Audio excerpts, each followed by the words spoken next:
I'm triggered, thus it's time for another podcast. The big news of the day is FBI Director Comey stepped down, or actually, he was fired. And I must admit, it kind of caught me off guard.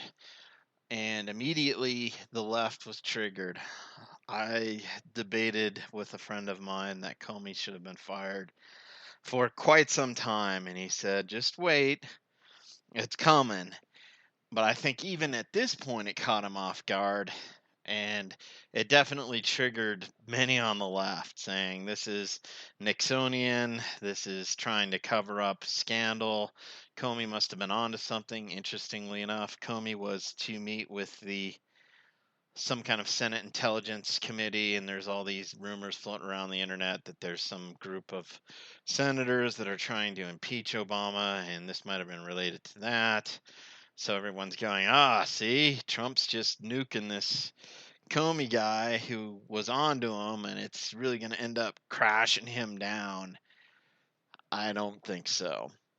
Before I get into a bunch of ramifications about this Comey firing that people on the left and the right aren't thinking about, I'll tell you my theory of what happened.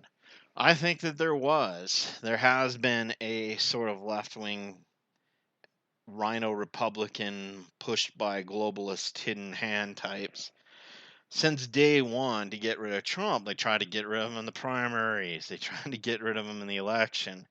Now they're trying to get rid of him post-election with the plan of doing some kind of impeachment. And their primary battering ram for this is Russia, that Putin somehow puppeteered Trump and his admin and key people to throw the election so that Hillary wouldn't be elected. And so, is that what happened? My theory is that yes, in some ways I think there actually was. People have to remember a couple things. That pretty much before 2014, the Russians and Putin were not considered enemies. I mean, up until very recently, they were just considered. The communists fell in the 90s, the Cold War was over, and things were kind of, not good, but not bad. We were cooperating with the Russians on the war on terror. They were allowing us to bring supplies through their territory. They were allowing us to use their airspace in the war on terror. They were sharing intelligence with us for a while. There seemed to be some good relations going on, and then just slowly everything began to sour, culminating with the 2014 invasion of Crimea or the seizing of Crimea and the subsequent invasion of eastern Ukraine, which is still ongoing. I read stories of, 1 in 10 Ukrainian soldiers killed daily that are still there fighting Russian-backed insurgents. And I saw this big May Day parade, not on May Day, but within the last couple of days, some kind of celebration in Donetsk where there's all sorts of latest Russian tanks that all these people that just happened to organically rebel somehow got Grad rockets and Russian tanks and the latest Russian assault rifles and satellite imagery maps from Russia, but yet they're not involved with Russia at all, blah, blah, blah. But anyway, that's kind of where things are at. And I think that this deterioration with Russia, for whatever reason, all these politicians, including the Clintons through the Clinton Foundation, Billy went over there and made a bunch of speeches in Moscow and got paid the usual tons of money, which could be looked directly at as a bribe for future Hillary Clinton. Interestingly enough, Obama's starting his own kind of foundation thing. Trudeau in Canada has his. It seems to be the thing. It's how to bribe politicians. You have them establish their foundations. People give money to their foundations. This money goes to various cronies, and then those cronies somehow provide information and wealth back to the politician that political family related to the foundation, and they somehow get rich off a public servant's salary through book deals, through speeches, through foundation giving to companies, those companies in turn inviting them to speak, paying them lots of money, that type of thing. Um, but anyway, before 2014, all sorts of people had connections with the Russians. The rich Russians like to spend a lot of money in America. It's not surprising that Trump, as a businessman, occasionally had a few dealings with them. On the surface, and again, the Clintons did, other people have. You got to be careful with what kind of standards you're setting here and just assuming that everything was nefarious. But because everything's apparently soured now between us and the Russians for good reason, then now any kind of connection with the Russians is automatically looked upon by certain elements of our society as this horrible thing, even though historically over the last 20 years they haven't been. And don't get me wrong, I critique the Russians all the time. Look at the hashtag on Twitter, Russia get out. Do a search on Infoside. Somebody called me like an FSB guy, and I was like, oh, here, look at all these tweets that Putin pays me to tweet all the time. It's Russia, get out of Ukraine, constantly calling them out for their subversion around the world, their psyops through Russia today, blah, blah, blah. But so just be careful. So, yes, there were some links between the Trump admin and the Russians. And the left is they're like, ha ha, we can use this. We can make this seem way more nefarious than it actually was. We can use this as a battering ram. We couldn't stop Trump in the primaries. We couldn't stop him in the election. So we're going to say that Russia manipulated through hacking and WikiLeaks reveals and all this stuff, swayed the election away from Hillary. Like somehow that's a huge negative, but we'll get into that. And thus, Trump should be impeached because he's really just a puppet of Putin.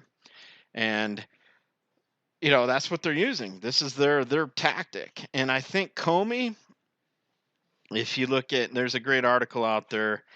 Just go to Google and type in 10 scandals, FBI Comey, and that lists 10 scandals that Comey did under his watch and or happened under his watch, where the lies happened, obfuscation, and it's just 10. There were much more than that. So I think Comey actually had it coming. I think Trump always had in mind, once he took power, that he was going to fire Comey. And my friend brought up a lot of really good arguments for that, which I won't get into here. But needless to say, it was just kind of waiting for the right time. But then this coup started to solidify. This group of senators and stuff started to really get serious about doing things negatively. And so the Trump administration stood around and said, we're going to fire this bozo eventually. Let's just do it now before he causes us a bunch of grief. And they did. I think that's exactly what happened. And, a lot of, brilliant reporting out there talking about, well, they fired Comey because of what happened with the Hillary email thing. And it's funny that Trumpsters would be all proud of that. Or something like that, the way he handled the email scandal, like he let too much information go than shouldn't. And it's ironic that Trump, because this information helped the Trump campaign, would use that as the excuse to get rid of Comey. I think what's happening there is actually doing Comey a service. They're saying, all right, we've got you dead to rights that you lied a couple times, that you were covering people and covering for people. Loretta Lynch, side notes, they have her on record saying she'll do everything she can to keep anything from blowing up to get Hillary out of the running or hurt her campaign. Total asset for the Hillary campaign in office. Hold on, I got to shut these dogs up. Yep, just like living on a barn. Took my momentum away a little bit, but circling back around, I think that they did him a service. They're like, here, this is going to be the official reason we got rid of you. And it's kind of like, you're done, you're fired. How big of a stinker do you want to be? Because there's other reasons we can bring up too. So I would to kind of wait and see if this proves me out. Comey's fired now, and he's a free agent. He can talk. Let's see what he says. So I have a feeling you're going to see Comey pretty quiet. I could be wrong, but I think that I'm right on this one. And I think that if you've done a cursory amount of research over the last 4 or 5 years, You can see that Comey had it coming that he should go. And let's but I understand the left. There's like there's a couple different types of people that are involved in this on the left. One, there's good meaning people who are actually buying into the fact that Trump was influenced by the Russians, that there's actually something there, that this just isn't a political witch hunt and a last desperate attempt by rogue elements of the deep state, Rhino NWO controlled Republicans, and left wing communists that are also controlled by the Republicans. By the deep state, the money interest, the Soros types. That this is their final ploy to try to derail Trump. It's like their last card in the hole. There's some people who obviously don't look at it that way. They see it as, oh, everything's working fine. The judicial system is doing what it should be. There is something going on, and it should be investigated. Those people, I think, are ignorant, but I don't blame them. And it's like, if people want an independent prosecutor or an independent investigation and all this, if it could truly be independent, I wouldn't mind. My dogs are going crazy. Yeah, in the InfoSide studio here, I only have like 3 walls, and it's all open, and yeah, it's playtime for the dogs since they didn't get a walk. They're going crazy, but you don't care about that. Anyway, continuing on. Dang, what the heck was I saying? I don't know. Let's get back to, the types of people. Those people I have nothing against. I think other than the fact that I think they're willfully ignorant. If people are consuming NPR, CNN, and thinking they're informed, or hanging around with their friends and there's one loudmouth friend that, tells them what to think and they all circle around a group think, that's not being informed. That's being a parrot. You're parroting things. You're not thinking for yourself. So I'm a little miffed at them, but I also know that the vast majority of people in the United States don't care about politics. They know it's corrupt. They've kind of checked out and they're just trying to live their lives. I sympathize with that greatly. Sometimes I wonder if it'd just be better just to say, I don't care what's going on. I'll just live my life. Evil's going to do what it's going to do. Good's going to do what it's going to do. I'm going to try to side with Jesus. I'm a Christian. Go about what he has me to do daily and just let the world turn. That's probably really smart. Those people may not look at it quite like they're doing that, but it's similar. They have their life to lead and they just want to lead it and not let things that they mostly can't do anything about get in their way. Unfortunately, for whatever reason, narcissism or whatever, I can't do that. There's a second group of people that are just hardcore, essentially communist, fascist. They just hate Trump. They're the same people who always go out and talk about love Trump's hate and all this, but they're just filled with hate and rage, and they don't even really understand why. And they're total hypocrites. I'm not saying that hypocrisy is isolated only to the left. It's very much on the right, and sometimes even to myself. But they're real hypocrites about, what sin they're offended at. It's very selective, and we'll go more into that too if I have time, if I remember. And then there's the group of people who just out and out are evil, that know what they're doing, that are really good at, smiley faces. There's a concept I'm developing. I'm sure I'm not the first person to come up with that, and somebody else might already have a name of it. But it's kind of along the lines of cognitive dissonance or the normalcy bias. A lot of people that are really evil and do really evil things throw everybody off because you look at them and they don't fit the mold. We're constantly on TV, kind of taught through movies and television how psychopaths are supposed to look and operate. Even on the TV versions where they're supposed to blend in, and it's like a shock when you find out on the TV show who the serial killer was or whatever. In reality, they're still pressing things into tight molds. So you look at people that that have embedded themselves in the government and in places of power that are really corrupt and really evil. They don't fit those molds. They talk like nice old men or nice old ladies. They're well spoken. But yeah, in the back, they present this public face, but behind that public face, they're just pure evil. So all three of these groups are converging. You got the first group, the snowflake avalanche, let's call them. PSYOP, good meaning people, but are PSYOPed. You got the second people, which are just communist, fascist, whatever you want to call them. And then the third group people that are just out and out evil. And they're all converging, trying to get Trump out. So that's my take on all this. But there's some other things I want to bring up related to all this too that I think are important. One is, well, this all falls under one major category. Like, none of this happens in a vacuum, okay? The first thing is the damage to the FBI. I mean, the left hated the FBI for not sticking up for Hillary enough. The right hated the FBI for the obvious obfuscation of investigations into corruption. I mean, basically everybody's passing classified emails around under unprotected servers, and it's not even up for debate. It's just like, oh yeah, we did, but this information wasn't classified at the time. Oh, this was, but I didn't see the C for classified. I'm sorry, my bad. Comey talked about intent. A lot of the stuff when you're dealing with top secret information, intent's irrelevant. Sorry.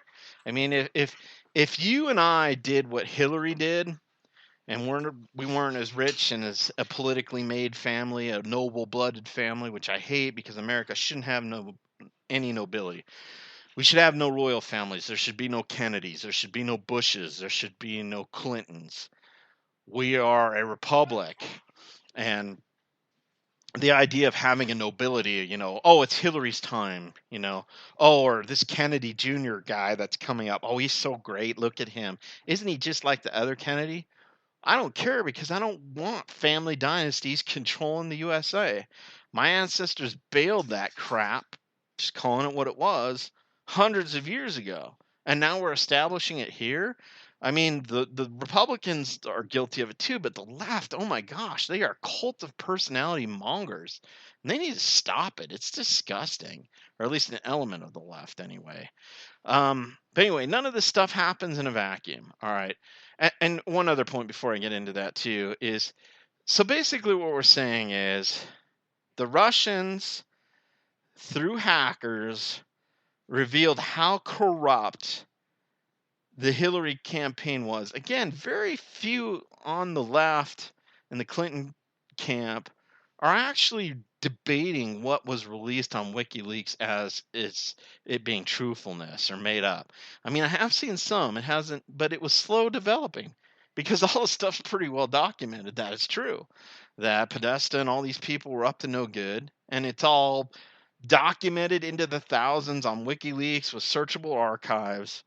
So basically the claim is that Russians showed how corrupt the Clintons were, thus Russians are bad. And let me give you my take on WikiLeaks a little bit.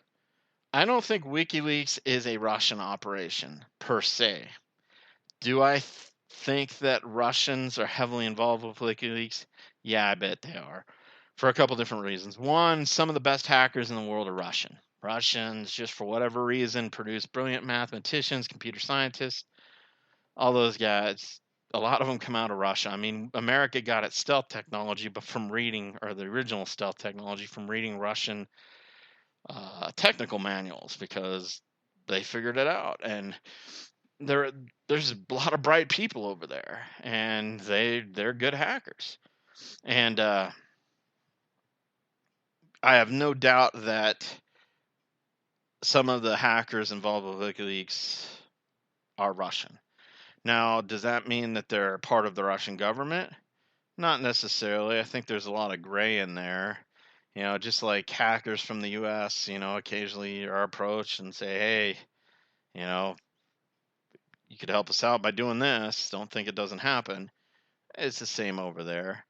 There might have been a reason why Putin decided he didn't want Hillary in there.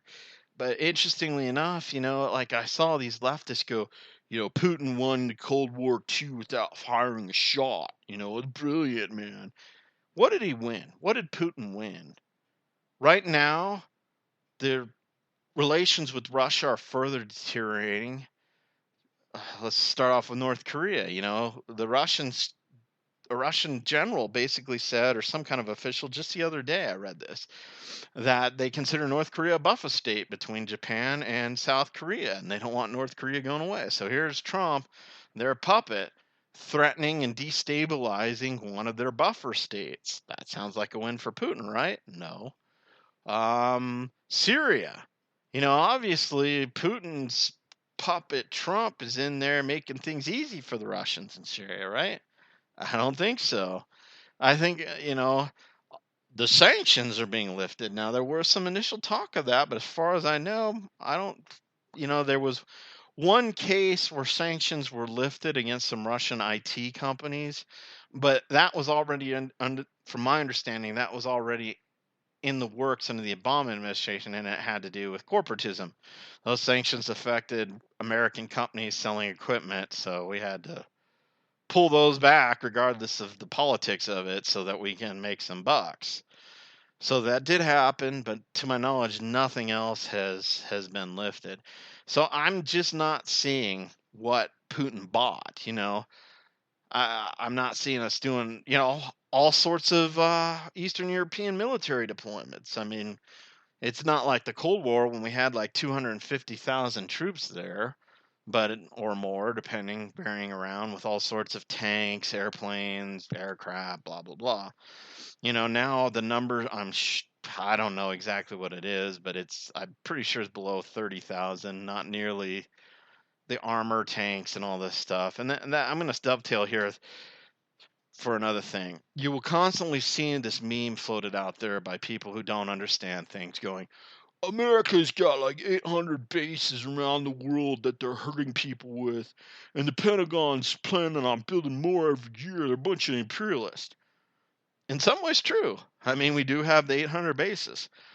But to understand the context of the world and U.S. deployments, I advise everyone to do a Google search on BRAC, base realignment and closure.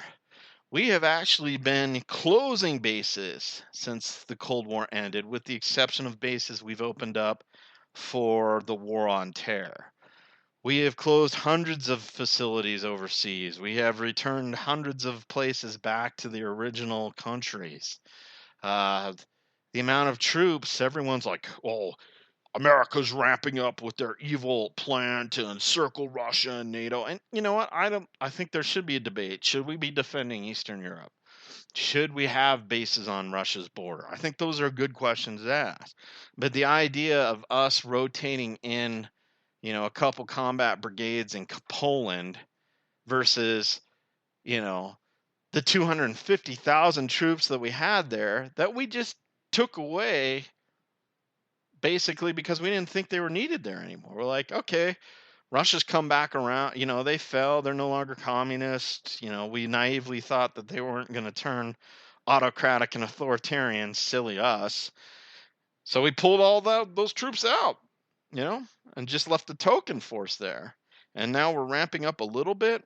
That didn't happen in a vacuum either. Russia invaded Ukraine. There's all sorts of intelligence operations going on against Latvia, Lithuania, and Estonia. The Russians went in and snatched and grabbed a couple of their intelligence operatives. Some people high up in the Latvian or Estonian, I forget what it was, intelligence officers. The Russians just went in and grabbed them covertly and yanked them out. And that they're fooling around with Moldova. The Russians are on the move again, and I don't know where I'm going. Oh, the whole base alignment reclosion or base realignment and closure, BRAC. Look that up. So when all these conspiracy hipsters start talking about the evil American imperialists are on the move again, it's not quite that simple. But anyway, that was a dovetail of what I'm talking about. So let's circle back around. None of this happens in a vacuum. Okay, first the damage to the FBI reputation. Comey basically being a crony and other people, like I guess his second in command, had some kind of relationship with the Hillary Clinton Foundation and got a big payout through them. There's the FBI is perceived, and I would argue is at the top corrupt. And Comey being there isn't turning that around at all. And so I think that it's a good thing that Comey's gone if the right leadership can take its place. And I think that's going to be very difficult because anybody with any kind of gumption, the left is going to go crazy over, because the left is corrupt, just like the Republicans are corrupt, and they know that they're being targeted now for their corruption. So they don't want anybody in the FBI who isn't neutered. Um, Another thing too is, what about relations with Russia? We already see them souring. I just talked about various things that are going on with Russia, Syria, um, encroachment again onto Eastern Europe, and again, accusations that they psyoped our election or hacked our machines and all this stuff. The problem is you have to be very careful with your accusations, because you're basically accusing a nuclear superpower that is becoming more and more antagonistic with you in committing an act of war against you by manipulating your elections. I mean, that's logically where this goes. I mean, maybe not to the whole point of committing an act of war, but definitely an aggressive act. And I think the left, in their zeal that they think they have this battering ram, Russia, that they can use to take down Trump because they couldn't do it in an election, they have to be careful with that. Because, what if, let's lay out two scenarios. There's more scenarios, but let's lay out the two. One, say there was something that the Russians did that was really bad. I'm all for uncovering it if it's there.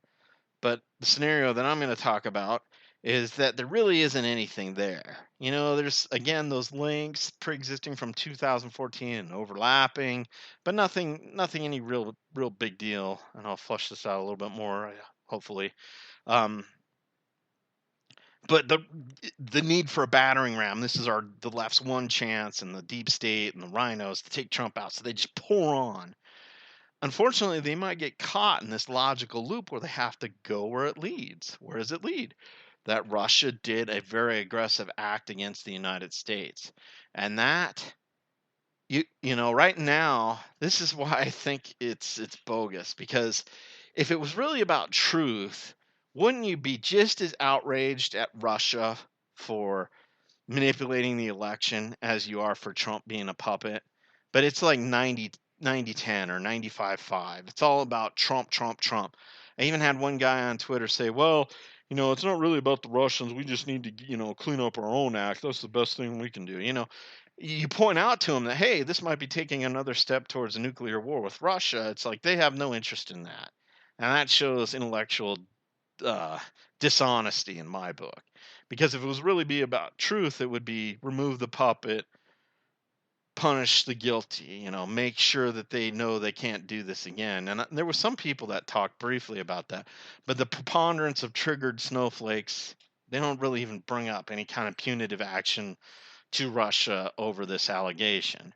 It's all about just, hey, this is a tool we can use to get rid of Trump. Doesn't have to be true. All we have to do is sell it so enough people buy it, and maybe we can get some leverage out of it. It's a lie. They know it. I mean, there might have been some funky stuff going on. Obviously, Michael Flynn made some bad choices. Others may have as well. But is Trump a Russian or a Putin puppet? No. And the whole reason that everyone hates Trump in the DC establishment is because he's nobody's puppet except his own. And, and that includes me too. He's already doing stuff that I'm disappointed with. I'm not exactly happy with Kushner being in touch with Kissinger and Soros and co. And yet he's this high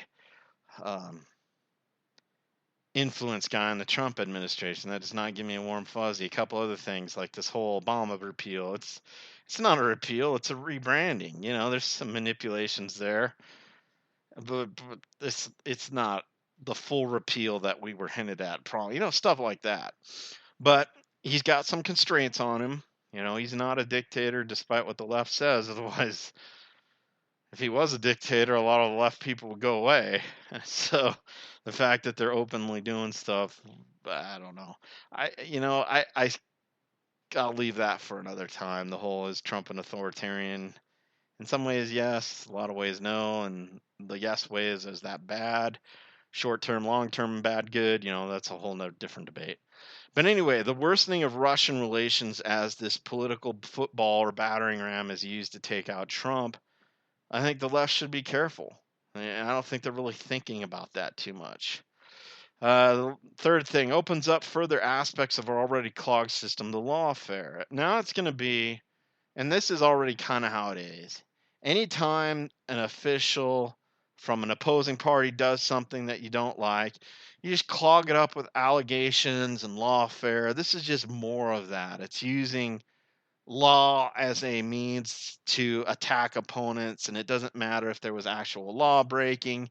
It doesn't really matter if other laws were broken that are much more grievous, much more damaging. You pick and choose the ones that you can use for a political agenda and you pursue those, and the other ones that might hurt you, you just kind of ignore. It just further clogs up the system and further divides the country. Actually, that's number 4. I mean, if there was something going on and if there could be a truly independent investigation, truly independent, I don't think I'd really have any problem with the truly independent investigation going on. But why limit its scope to just Russia, Trump? Why not have a scope with Saudi Arabia, Clinton? Why not have a scope with Japan, Clinton, Japan, Bush, Russia, Bush?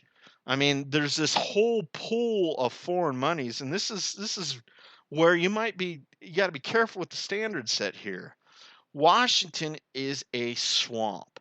Every other nation in the world pours tons of money lobbying DC. It's not just Russian influence, it's Norwegian influence, it's UK influence, it's Canadian influence, it's corporate influence, it's whack job cause 1, legit cause 2. Everybody's in there lobbying and pouring money. That's how our system's devolved, and it needs a lot of fixing. And heck, again, if independent investigations can happen to fix that, I'm all for them. But independent in the newspeak political lexicon is basically the same as nonpartisan. Every time I hear nonpartisan used in a political context, I just replace that with liberal. They're not nonpartisan. Basically, what it is 9 times out of 10, it'll be a group of left-wing people trying to do something with 1 or 2 pseudo-Republicans thrown in to give it a veneer of nonpartisanship. 9 times out of 10, it's BS. The same thing with an independent investigator. Where are we going to get an independent investigator? Are we going to go out to the beaches of California and pull some surfer dude out because he's one of the few people who's living in a complete void, doesn't know anything about this or doesn't have an opinion? Are we going to go to a Montana farmer, an industrial worker? Are we going to go overseas to Bangladesh and pull somebody out and say, hey, you haven't been tainted already. Here you go, view the evidence. And then the evidence producers, how are we going to untaint them? I mean, so when people talk about independent investigations and independent prosecuting, and all this stuff, independent investigators on a political level, they mean something else. So that disturbs me. And what about all the people who voted for Trump? If the left uses this as a battering ram, and let's say they're successful, but it's obvious to most people that they really had nothing. Like they told a lie, they're telling a lie, enough people bought it, and on some BS that is nothing compared to previous administration's corruption, they somehow managed to take Trump down. All the people who are NRA members, all the veterans, ex-military guys that supported Trump, all the, middle America who sees all their jobs rolling overseas, who put their faith in Trump as this outsider influence to come in and fight for them. And then what happens? The DC swamp fights back and takes them down. What are those people? What does that do to politics in America? One, it establishes, again, that lawfare precedent that you can come up with some kind of BS thing, and as long as you shape it right, as long as you have the best legal teams, as long as you have the media 100% behind you, as long as you're running psyops daily, that you can take politicians down. Is that the type of precedent we want? I don't think so. And what happens to all the people that were kind of marginalized from the DC elite? already, and the leftist elite that control all the educational institutions, they just become further disenfranchised. On a side note, it's funny to me, now everybody, like, on, a certain portion of the left is like, oh my God, Trump's a fascist, and they're starting to go out and buy guns. They're starting to train in like quasi militia groups, and I just laugh because that's what the right wing has been doing all this time. In a sense, well, not, I'll say the libertarian wing of the right wing, parts of it. Some whack jobs go out and form militias. I'm not, that's for another debate. But the whole thing, dogs, you're driving me crazy. Hey, stop. But the whole thing, they're playing. But the whole thing of, are you guys my studio audience? Chill, dude. The whole thing of basically all of a sudden them becoming these hyper Second Amendment types. We need to keep arms to protect the people from government overreach and fascism. It's just totally ironic because years ago these people would have been all, we got to disarm everyone, and now they're totally flipping without them realizing it towards the right people that they hate. It's just funny to me. But anyway, you're going to just alienate, further divide. I mean, if something's there, great, show it. If there's nothing there and you're going to try to push some BS claim, it is really going to tear the country apart. And I don't, it's almost like everyone's playing Dungeons and Dragons in their mind. It's like, oh, everybody's like role playing this, oh, yeah, the left's going to go too far. There's going to be a revolution, or the right's going to go too far, and we're all going to get guns. We're going to duke it out. Excuse me. I like things like deodorant. I like things like toilet paper. I like things like food. I like things like non-disease. I mean, I'm not saying that in the history of the world, personal comfort should always come first over rights and civil rights and all that. But I mean, here you are living. Now our society has a problem. We're hemorrhaging middle class American jobs all over the world. I'd say there's a tendency for fascism at the top. There's a tendency that corporations and banks are kind of running away with things. The power is lopsided where the average person, their opportunities are diminishing. But in reality, we live in one of the most spoiled countries. And it's like, I didn't get my way, so I'm going to go out and start planning to have this big civil war. I'm going to say this to you. You're a friggin' idiot. I don't care if you're on the right or anti-fi or whatever you want to call yourself. You're an idiot. You're dumb. You're stupid. And you don't know what you're doing. I mean, I worry that because everybody's like so high on themselves and high on politics that they're pushing the country into revolution, and they have no idea how that will affect them and the people they love. Just none. It bothers me. And again, lastly, just to round that out, the whole foreign influence thing. It's not just Russia. It's Saudi Arabia. It's Yemen. It's Germany. I could tell you stories that I heard from some people involved with counterintelligence in the 90s about how badly German firms ripped American firms off. I mean, it's just, and these are our friends, the French. Oh my gosh, sure. So, by the way, here's a little joke for you. What's the next Muslim country to get nukes? France. Oh, I heard that. I laughed and then I was sad because I knew it was probably going to happen. So yeah, all these things aren't happening in a vacuum, and the left has to be careful because for short-term game, political game, they're willing to damage the FBI, worsen relations with the Russians, open up further the concept and precedent of using lawfare against, fake charges to even clog the system up further, alienate voters and split vote, divide the country even more, and be total hypocrites about what standards are going to be enforced. Oh, it's okay for a Saudi prince to claim that he gave $20 million to Clinton.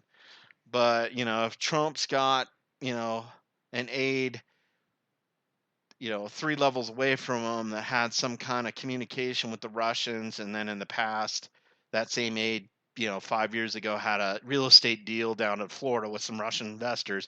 Oh my gosh, the sky's falling. He's a puppet. That's BS.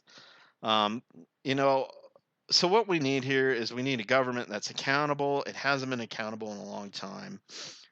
We need to not have selective outrage. Outrage, we got to be. I mean, I'm all for independent investigation. I think at this point there should be like hundreds of them, and I hope that when Trump gets his people in place, we're going to start seeing more and more investigations into all sorts of pay for play schemes, all sorts of corruption, how husbands and wives of politicians have been privy to, various deals that have helped their families financially, and the husband and wife that was in power made decisions based on the fact that they would be helped financially. All this pay to play stuff. We've got all these public servants that are making between 80,000 and 120,000. That's a fair amount of money. That's nothing. How many Americans are making that much money now? But somehow they're worth $50 million. Like Susan Rice worth $50 million. I get that you can explain some of it by they get book deals and stuff like that. But I think investigating all that stuff, you're going to see a lot of fishy stuff. Lots of it. Lots of shade. So I think Comey's firing was just. I think the reason that they got rid of Comey, the stated one, is just something to get him out. And they're holding back other things, which Comey can take this out and be quiet, or he can decide to be more of a problem, and then his ship is going to get sunk real quick. I think that, investigations into who killed Seth Rich, the various people that were Clinton aides that have been picked up that were talking, and, WikiLeaks, its influence, I don't think it was the Russians that provided WikiLeaks with a lot of the best stuff. I think it came from Clinton aides that were sleepers, that people were really concerned that got in there were naive, and then found out what things were all about and started leaking stuff, like Seth Rich, who probably got killed for it. But that's speculation somewhat.